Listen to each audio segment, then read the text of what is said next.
एक घर में दो देवरानी जेठानी रहती थी। देवरानी कविता अपनी जेठानी की पति से बहुत चुगलियाँ करती थी। कविता ये सब इसलिए करती थी क्योंकि उसको अपनी जेठानी बिल्कुल भी पसंद नहीं थी, क्योंकि कविता की सहेलियाँ इस तरीके से उसको भड़का दिया करती थी, जिसकी वजह से मन में अपनी जेठानी के लिए नफरत हो जाए। वैसे कविता दिल से बहुत अच्छी थी। एक दिन कविता और उसके पति रवि बाजार गए थे, तो अचानक से कविता का भाई उसके ससुराल में आ जाता है। रवि और कविता बाजार में थे, इस वजह से वह अपने भाई से बोलती है, तू घर मत जाना, वहाँ ताला लगा होगा, हम अभी पहुँचेंगे, थोड़ी देर में आ जाना। कविता ऐसा इसलिए बोलती है क्योंकि उसको लगता है कि उसकी जेठानी उसके भाई का मान सम्मान नहीं करेगी। लेकिन जब उसका भाई उसे बताता है, मैं तो घर में ही हूँ और मुझे तो काफ़ी टाइम हो गया, इन लोगों ने तो चाय पकौड़ी भी खिला दिए और थोड़ी देर में मेरे लिए खाना भी बन जाएगा, तुम आराम से आना, मेरी चिंता मत करो।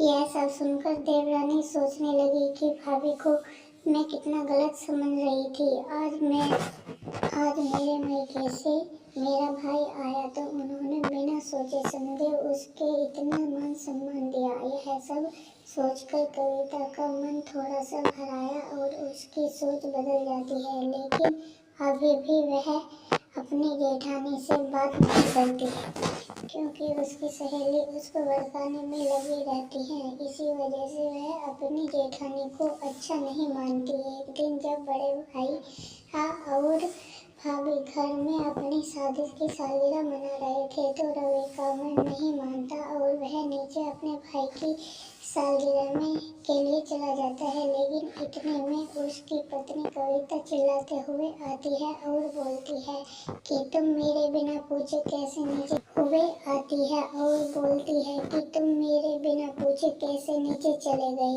क्यों गए इन लोगों के वहाँ।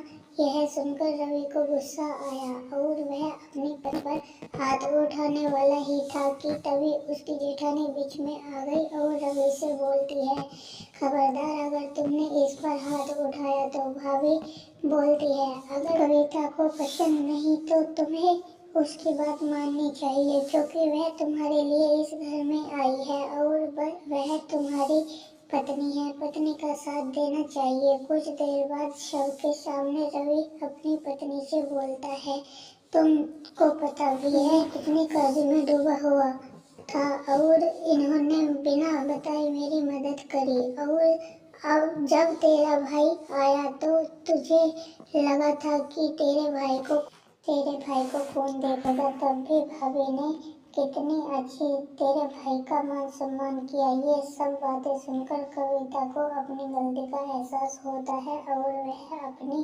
जेठानी भैया से माफ़ी मांगती है। अगर आपको हमारी यह कहानी अच्छी लगी हो तो प्लीज़ हमारे चैनल को लाइक, सब्सक्राइब और कमेंट करके बताइए कि आपको यह कहानी कैसी लगी।